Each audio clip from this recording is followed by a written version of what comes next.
Alors, je suis très heureux de vous voir en cette année 2022. Qui se rappelle des années 2000? Je me rappelle qu'on est passé de l'année 1999 à l'année 2000. C'était tout un événement. Je me rappelle aussi, on était passé des francs à l'euro. J'avais eu ma... Qui a eu son petit, vous savez, le petit sachet avec les pièces en euros, là, quand c'est sorti? Oui, moi, je l'avais eu. Ma grand-mère m'avait offert ça. Et on est 22 ans plus tard. N'est-ce pas incroyable? Le temps passe, hein? Le temps passe. Waouh! Alors, je voudrais vous souhaiter la bienvenue à chacun d'entre vous. Et aussi, avant de débuter ce message, je vous souhaite une bonne et heureuse année 2022. Alors, je sais que certains, vous allez vous dire, bon, ok, mais Greg, franchement, les 2 dernières années, c'était pas top. Oui, c'est vrai, je le conçois. Alors, qu'est-ce qui va nous attendre encore comme galère en 2022? Et je méditais sur ça et je suis tombé sur le psaume 31, verset 15, qui dit: Mais moi, ô Éternel, je me confie en toi. Je dis, c'est toi qui es mon Dieu, mes destinées sont dans ta main. Une autre version dira, mes jours sont dans ta main. Alors ce psaume veut dire ceci: en fait, lorsque je me confie en Dieu, lorsque je me confie ma vie à mon Père Céleste, je sais une chose, mes lendemains sont dans ses mains. Ma santé est dans ses mains, mes finances sont dans ses mains, ma famille est dans ses mains. Alors si ma vie est dans les mains du Père Céleste, je peux trouver un refuge et une espérance en lui. Amen. Amen. Et pour débuter cette année 2022, on s'est dit quelle série de prédications on va faire à l'Église Parole de Vie. Et on a choisi une chose, on a choisi de se plonger pour 2022 dans les promesses de Dieu. Amen. On a intitulé cette série très simplement Promesses, avec un S à la fin, parce qu'il n'y en a pas qu'une promesse, il y a une multitude de promesses qui sont encore disponibles pour toi et pour moi. Amen. Alors, il y aura une série de 4 messages sur différentes promesses, et aujourd'hui, en guise d'introduction, je vais poser les fondements concernant les promesses de Dieu. Est-ce que vous êtes prêts, les amis? Amen. Alors, petite question. Lorsque vous entendez le mot promesse, à quoi ça vous fait penser? Certains, quand vous entendez le mot promesse, vous pensez à l'espoir. Vous pensez peut-être même à la joie. Mais d'autres, quand vous pensez au mot promesse, peut-être que vous pensez à l'arnaque, à l'hypocrisie ou peut-être même aux déceptions. Et j'aimerais vous dire ceci, on a tous fait des promesses qu'on n'a pas tenues. On confesse nos péchés en 2022 aussi. Moi, j'ai fait des promesses parfois à ma fille. Malheureusement, je lui dis, chérie, je jouerai avec toi ce soir. Puis finalement, je me retrouvais au bureau à 21h, 22h. Et papa, pourquoi tu m'avais dit, papa, que tu jouerais avec moi? Oui, mais parce que j'invente toutes sortes de choses. J'espère qu'en 2022, je serai un meilleur père quand même. Vous savez, on fait des promesses parfois à nos épouses. Chérie, je te promets que demain, je passerai l'aspirateur. Et le lendemain, le sol est toujours aussi poussiéreux. Et parfois, on fait des promesses de fidélité. Et malheureusement, au bout de quelque temps, on subit l'infidélité. Et ça provoque toutes sortes de blessures en nous. Il y a un homme du nom de Gilbert Sinoué qui a dit « Les promesses d'hommes sont pareilles aux vagues de la mer.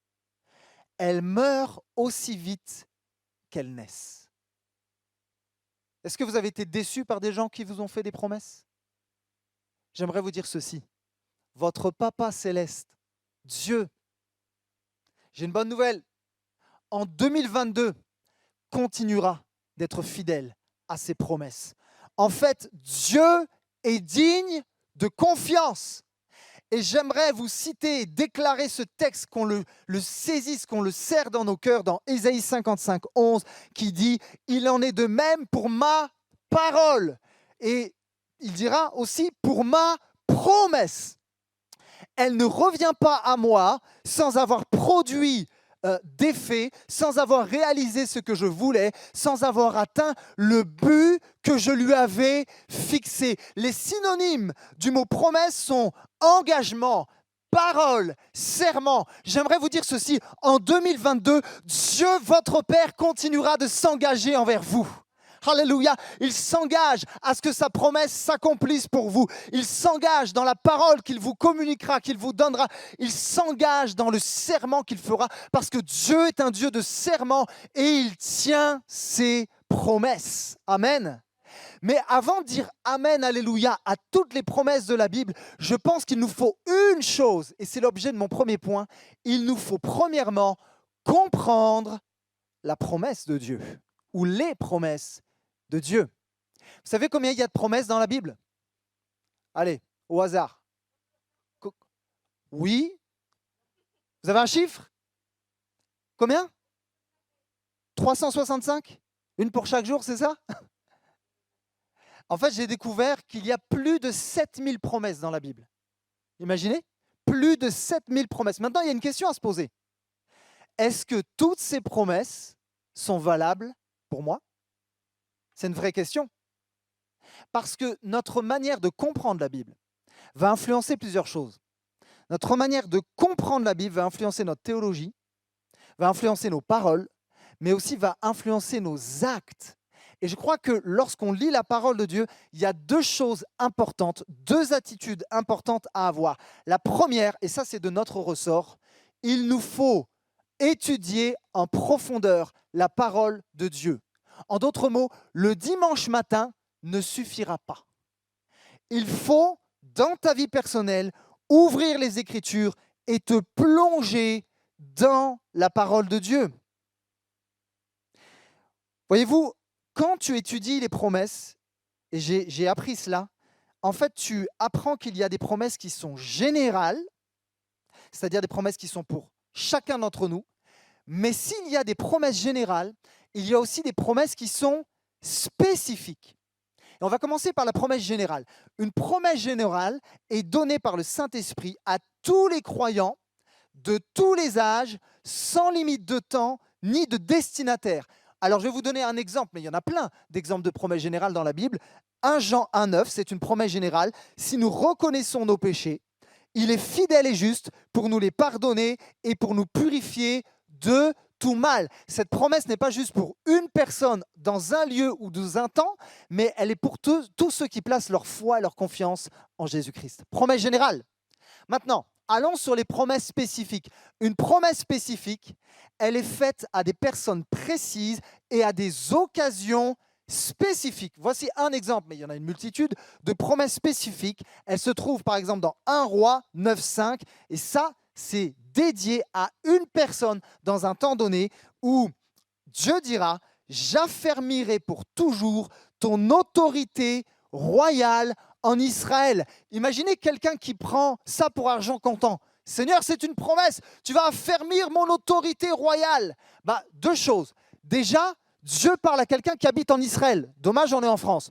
Deuxièmement, Seigneur, tu vas faire de moi un roi, tu vas affermir mon trône. Oui, mais aujourd'hui, en France, on n'est plus dans une monarchie, on est dans une démocratie. Vous êtes d'accord que cette promesse est spécifique? En fait, cette promesse était pour le roi Salomon, dans un moment donné, un moment précis, et pour une personne spécifique. Maintenant, il y a des trucs de fou.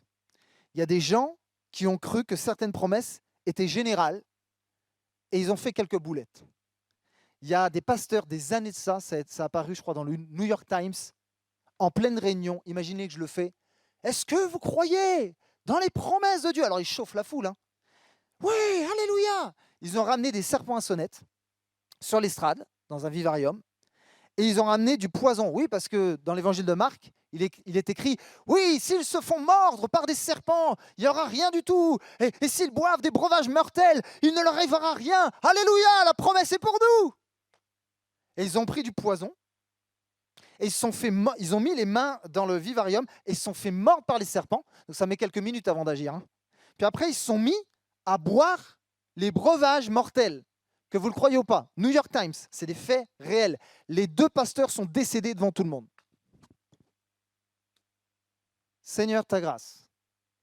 Mais c'est une histoire vraie. Un autre pasteur en Afrique, il monte dans un bateau et il dit, vous savez, Jésus a demandé à Pierre de sortir de la barque et de marcher sur les eaux.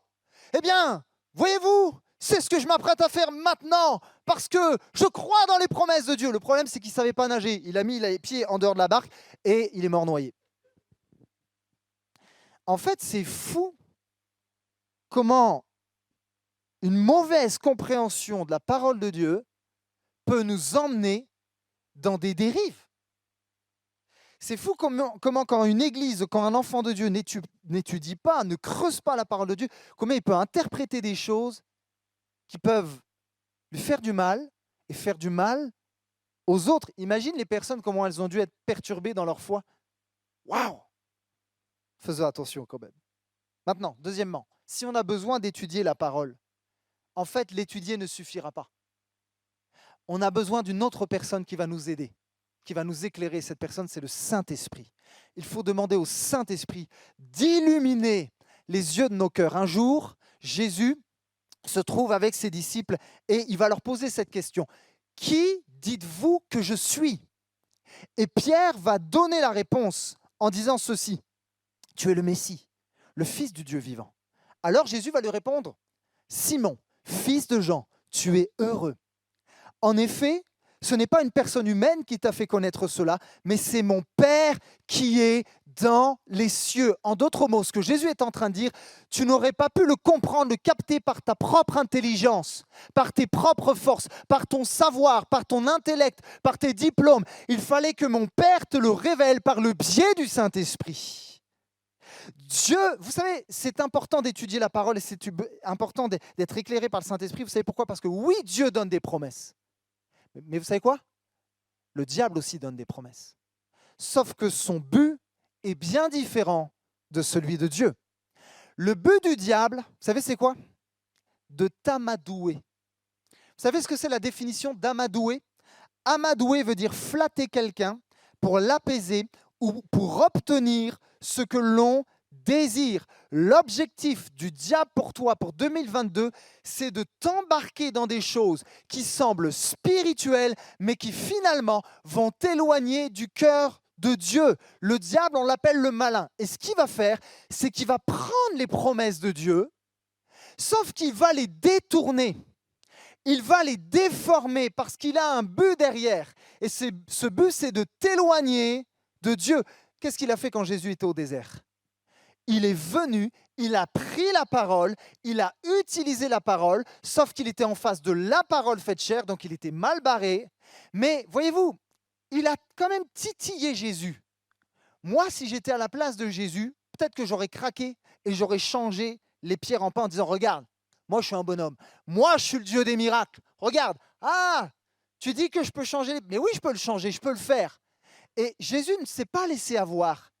Il a même dit à Jésus, mais si je te mets en haut du temple, là, vas-y, saute, saute puisque tu es Dieu. Les anges vont te récupérer. En fait, il a cherché à ce que Jésus se prouve. Et ça, c'est pas bon, parce que on peut utiliser les promesses de Dieu pour se prouver. En fait, on peut utiliser les promesses de Dieu par orgueil. Et le diable va venir en te disant, pour 2022, hey, il va même utiliser la Bible, hein, mais la Bible dit que tu peux avoir du pouvoir. La Bible dit que Dieu pourvoit. Tu peux être riche, tu peux avoir la gloire. Il va déformer ses propos. Mais souvent, quand le diable te propose quelque chose, il te demande autre chose en échange. Mais Dieu n'a pas utilisé sa parole à des fins charnelles. Vous savez pourquoi? Parce que son but était plus élevé. Et à un moment donné, le diable va oser dire au Fils de Dieu, tu vois toutes ces villes que tu vois, tout ce que tu vois devant toi là? Je te demande juste une chose. Si tu te prosternes devant moi, je te donnerai tout. Je te donnerai tout. Et bien sûr, le Fils de Dieu ne s'est pas prosterné. Et il y a quelque chose qui est venu dans mon cœur, et c'est une citation que j'ai notée. Voici ce que j'ai écrit. Ce ne sont pas devant les promesses que nous devons nous prosterner, mais c'est devant le Dieu de la promesse. Ne cours pas après des promesses. Cherche Dieu. Ne te sers pas des promesses de Dieu pour satisfaire tes besoins personnels. Parce que celui qui comble tes besoins, c'est même pas la promesse, c'est le Dieu de la promesse. Amen. Et il y a des gens, malheureusement, qui sont filous et qui ont compris qu'on peut se servir de la parole de Dieu pour nourrir notre ego ou pour essayer d'arriver à nos fins. Et malheureusement, quand on regarde sur Internet ou quand on voit certaines conférences, il y a des pasteurs, des prophètes ou des archibishops qui vont prophétiser toutes sortes de choses. Ah, vous savez, si tu es malade, c'est parce que tu ne donnes pas assez ta dîme. Tu sais, si tu me donnes de l'argent là, Dieu va te guérir, c'est sûr. Dieu va te donner un poste, une haute fonction, mais à condition que tu fasses ceci ou cela. Et malheureusement, il y a toujours des gens qui gobent ces choses. Pourquoi? Ils ne sont pas assez affermis dans la parole de Dieu. Vous savez, mes professeurs à l'école biblique ne cessaient de me dire, Grégory, un texte hors de son contexte est un prétexte. Et parfois, il y a des paroles dans la Bible, on les détourne en disant « mais c'est pour moi ». On les sort du cadre, on les sort du contexte parce qu'on veut satisfaire un besoin personnel. Mais Dieu nous dit « non, c'est pas ça que je veux pour toi ». Vous savez, parfois les plans de Dieu nous dérangent, hein, mais ils sont tellement bien mieux que nos plans à nous. Et malheureusement, il y a des pasteurs qui ont abusé ou des enseignants qui ont abusé et des gens qui ont eu des promesses mais qui n'en ont jamais vu la couleur.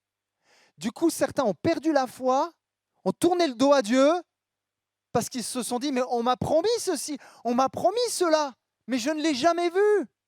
Oh, les dégâts que ça peut faire. Voyez-vous, j'aimerais vous dire ceci.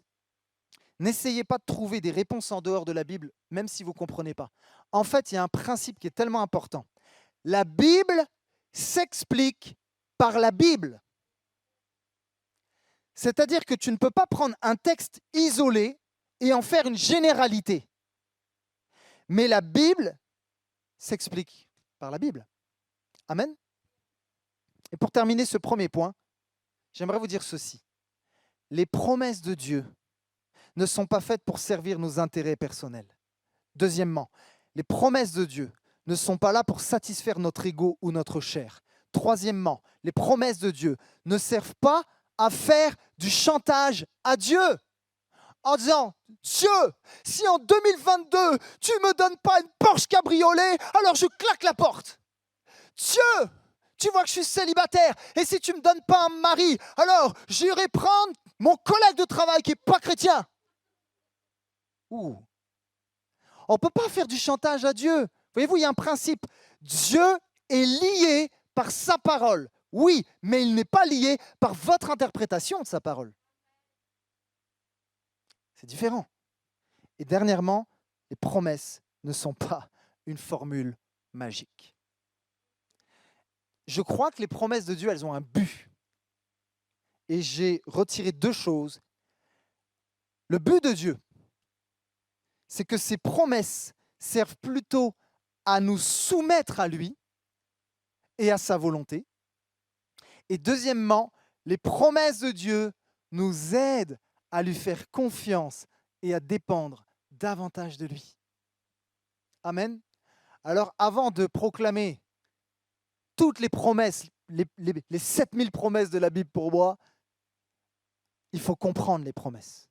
Il faut comprendre qu'il y a des promesses générales qui sont pour nous tous, mais il y a aussi des promesses spécifiques. Amen. Maintenant qu'on comprend les promesses, il y a un deuxième point qui est extrêmement important parce que j'ai remarqué qu'il y a beaucoup d'enfants de Dieu qui ne l'ont pas fait. C'est une chose de comprendre les promesses, mais les accepter pour nos vies en est une autre. Mon deuxième point est celui-ci, accepter les promesses. Je crois qu'il y a des enfants de Dieu qui n'acceptent pas certaines promesses. Vous savez pourquoi? Parce qu'ils n'estiment pas être assez dignes de les recevoir. Je ne suis pas assez un bon chrétien, je ne prie pas assez, je ne suis pas assez sanctifié, je ne suis pas ceci, je ne suis pas cela. Et ils se disent, vous savez moi, une petite place au ciel avec Jésus, ça me suffit. Mais je n'ai pas besoin d'autre chose. Vous savez, c'est un petit peu comme quand on reçoit un cadeau à Noël. On a tous fait ça. Hein. On est un peu gêné parce que le cadeau dépasse ce qu'on a imaginé. Ça vous est déjà arrivé que quelqu'un vous fasse un cadeau, vous ne vous attendiez pas, c'est trop. Et vous savez ce qu'on dit? Mais fallait pas. Hypocrite, t'es content de l'avoir, le cadeau. On est hypocrite, mais on est content. Fallait surtout pas. Mais dans ton cœur, oh, c'est super. On n'est pas comme ça avec Dieu. Seigneur, faut pas. Hein. Mais arrête. Les promesses, elles sont disponibles. Et je crois qu'il y a une croyance dans nos églises, parfois dans la vie des chrétiens, et il y a des enseignements où on a dit, la vie chrétienne, c'est quoi? Eh bien, tu portes ta croix et tu fermes ta bouche. C'est ça la vie chrétienne. Quand on est un chrétien, un enfant de Dieu, tu n'as plus aucun droit. C'est fini. Moi, je pense que la vie chrétienne est un peu plus équilibrée que ça. Vous êtes d'accord? Je pense que la parole de Dieu est un peu plus équilibrée que ça. En fait, si vous êtes un enfant de Dieu, certes, vous êtes loin d'être parfait, mais une chose qu'il faut savoir, vous êtes des héritiers. La définition de héritier désigne toute personne qui dispose d'un droit dans une succession. Je regardais une émission avec Siam il y a quelques temps et c'est un métier assez particulier. Je crois qu'il n'y en a que 500 en France. Ce sont les chasseurs d'héritiers. Vous avez entendu parler de ça? Les chasseurs d'héritiers, on appelle ça un généalogiste successoral. Voilà. Et ces gars-là, ils vont tout faire pour retrouver les héritiers. Donc ils vont voir au niveau des généalogies.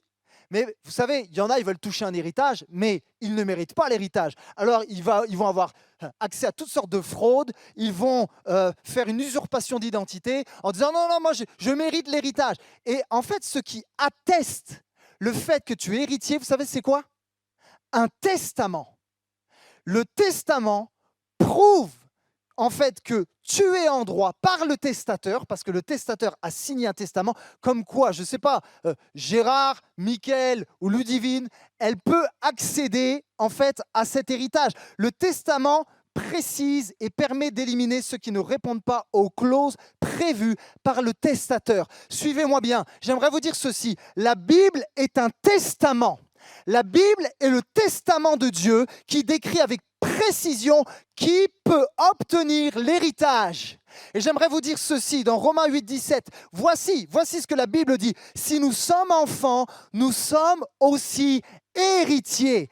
Héritiers de Dieu et co-héritiers de Christ. Que quelqu'un dise Amen. J'aime tellement cette parole dans la version parole vivante qui dit enfants de Dieu avec un point d'interrogation. Mais alors, nous sommes aussi héritiers. Nous aurons donc part à tous les trésors de Dieu, exactement comme le Christ, et tout ce que Dieu donne à son Fils sera aussi nôtre. J'aimerais vous dire ceci, par Jésus, nous avons un droit légal de bénéficier des promesses de Dieu en 2022. N'est-ce pas extraordinaire? Alors, la conclusion de ceci, j'aimerais dire à quelqu'un, arrête de vivre comme si tu étais au RMI spirituel. On vit comme des chrétiens pauvres alors que notre compte en banque spirituel est plein à craquer. Amen. En 2022, j'aimerais dire à quelqu'un, cesse de te priver des promesses de Dieu. Cesse de te priver de ses bénédictions. Dieu est un Père qui veut bénir ses enfants. Alléluia. J'étais avec un ami pasteur hier qui m'a raconté une histoire. Parce que souvent, je raconte mes messages, je m'entraîne avec mes amis, je m'entraîne avec ma femme. Excuse-moi chérie, je sais que tu me supportes. Mais dans ma cuisine, souvent, je prêche mon message, tout ça. Qu'est-ce que tu penses de ça? Et là, j'étais avec mon ami et je lui disais ce que je vais vous prêcher aujourd'hui. Il m'a dit, oh, j'ai une histoire par rapport à ça, par rapport à l'héritage. Et c'est une vraie histoire. Ça s'est passé aux États-Unis. Et en fait, c'est un sans-abri qui est mort malheureusement le lendemain de Noël. Il est mort de froid. Et ce sans-abri ignorait une chose. Il ignorait qu'il était l'héritier d'une femme qui se nommait Huguette Clark, dont la fortune estimée s'élevait, écoutez ceci, à 300 millions de dollars. Et dans cette famille, bien sûr, il y avait des enfants, des petits-enfants, et ils ont trouvé pratiquement tous les enfants, sauf ce SDF-là. Et chacun devait recevoir une part de l'héritage. C'était 19 millions, c'est sympa quand même. Hein. Malheureusement, ce monsieur est décédé sans savoir qu'il pouvait toucher cet héritage. Quelle image extraordinaire. Voyez-vous, j'aimerais vous dire ceci. Beaucoup de personnes se sont privées de l'héritage qu'elles ont en Dieu. Mais il y a une bonne nouvelle. Il y a un chasseur d'héritiers qui était au ciel et qui est venu sur la terre. Son nom est Jésus-Christ. Lui aussi est un chasseur d'héritiers. Jésus-Christ est venu en personne pour frapper à la porte de ton cœur et pour t'annoncer qu'en lui, tu peux devenir un héritier. En fait, Jésus a fait tout ce qu'il fallait pour que l'acte d'adoption soit valable en mourant à la croix pour toi.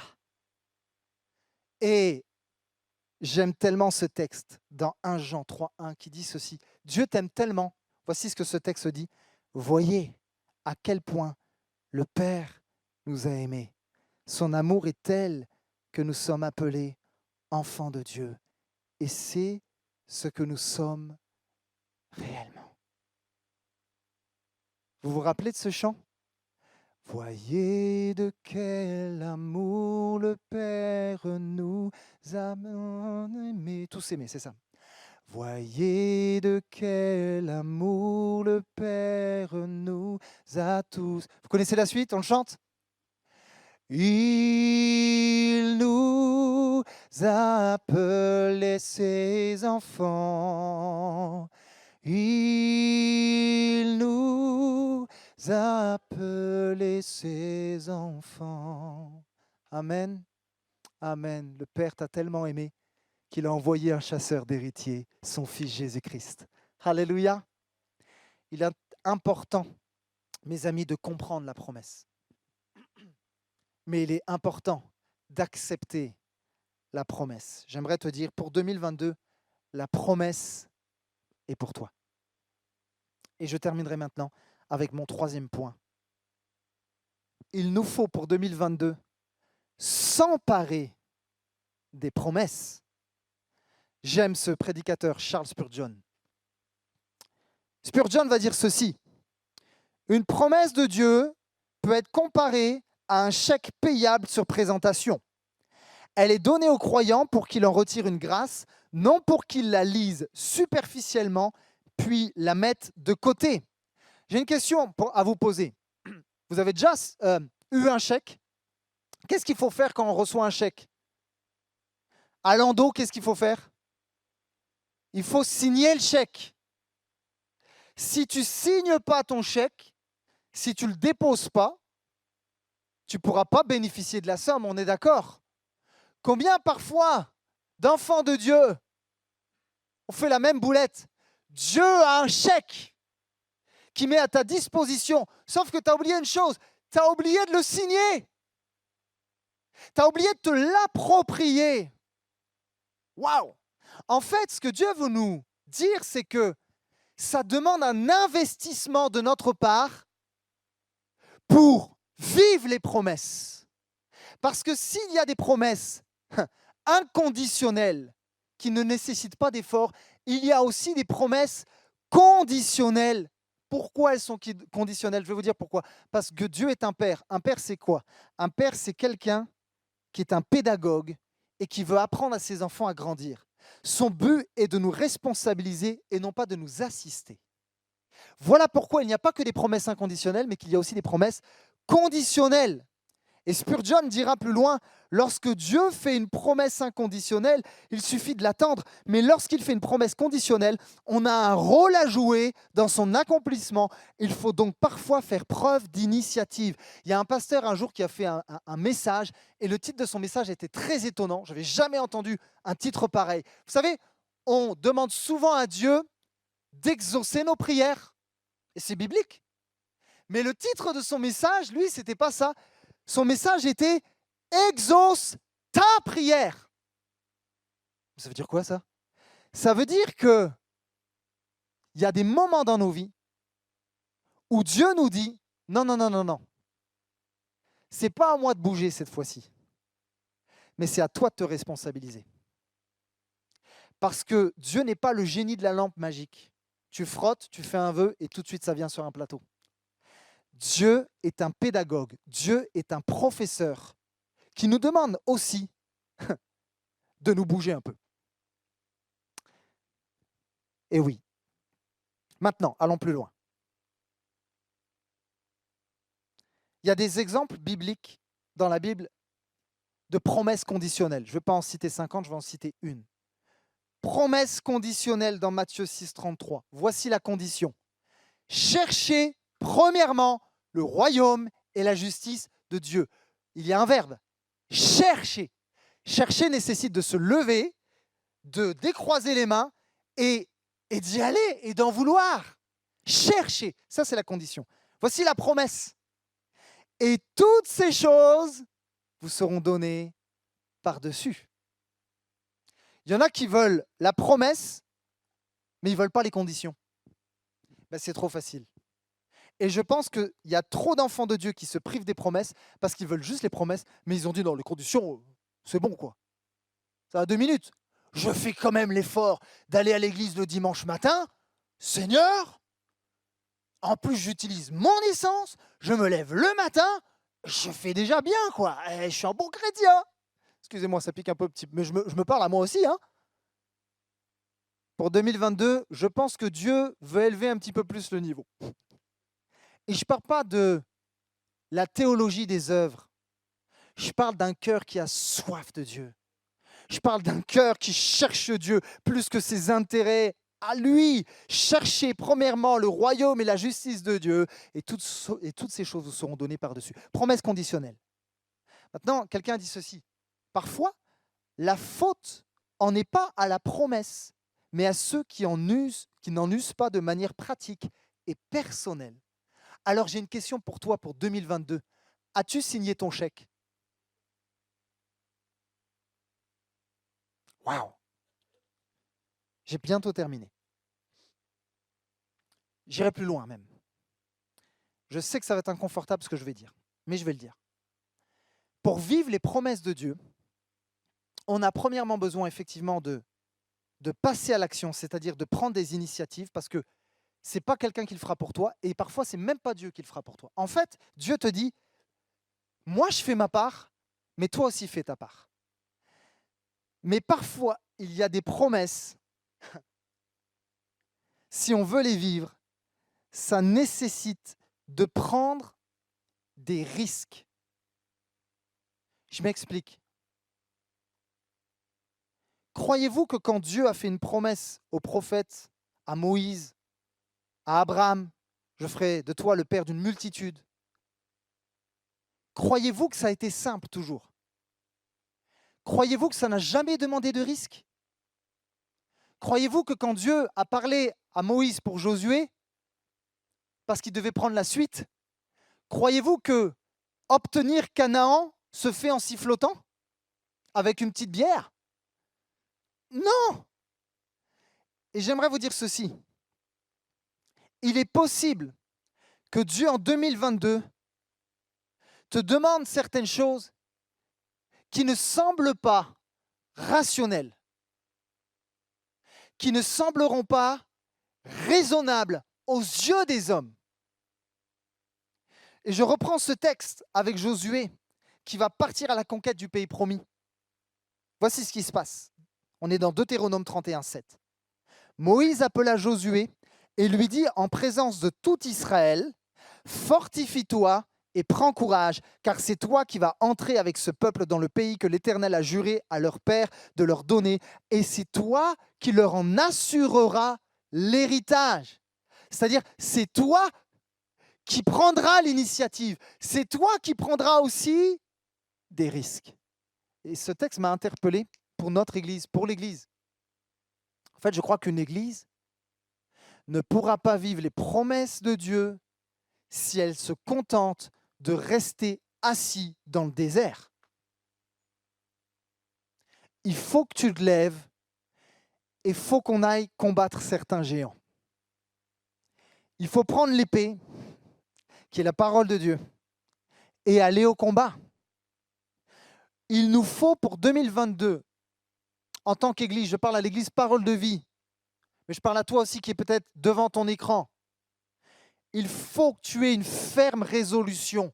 Tu veux goûter aux promesses de Dieu, tu dois dans ton cœur avoir cette ténacité, cette détermination. Je veux être résolu à faire la volonté de Dieu. Je veux être résolu à ressembler. Je veux me résoudre à ressembler à Jésus-Christ. Je veux être déterminé à voir la gloire de Dieu.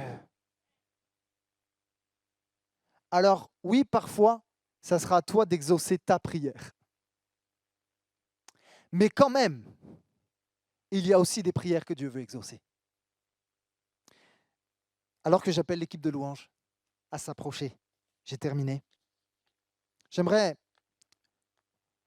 vous partager un texte, c'est Jésus qui le dit, dans l'évangile de Matthieu, au chapitre 21, verset 22. Jésus va dire, tout ce que vous demanderez avec foi, par quoi? Par la prière. Vous le recevrez. Wow. Et Jésus même va donner une image, et là on se trouve dans l'évangile de Marc au chapitre 11 et au verset 23. Voici ce que Jésus nous dit encore pour 2022, te dit à toi. Je vous le dis en vérité, si quelqu'un dit à cette montagne, ôte-toi de là et jette-toi dans la mer, et s'il ne doute point en son cœur, mais croit que ce qu'il dit arrive, il le verra s'accomplir. C'est pourquoi je vous dis, tout ce que vous demanderez en priant, croyez que vous l'avez reçu et vous le verrez s'accomplir. Est-ce que tu crois que Dieu peut déplacer tes montagnes? Vous savez qu'il y a une église qui littéralement a vécu cette histoire. Littéralement, une montagne s'est déplacée quand ils ont prié. Alors vous dites, qu'est-ce qu'il dit le pasteur? Je vais vous raconter l'histoire. Une église américaine se trouvait devant une exigence administrative à laquelle elle était incapable de satisfaire.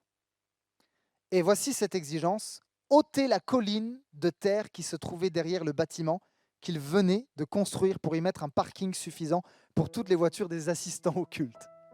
Il y avait une montagne à déplacer.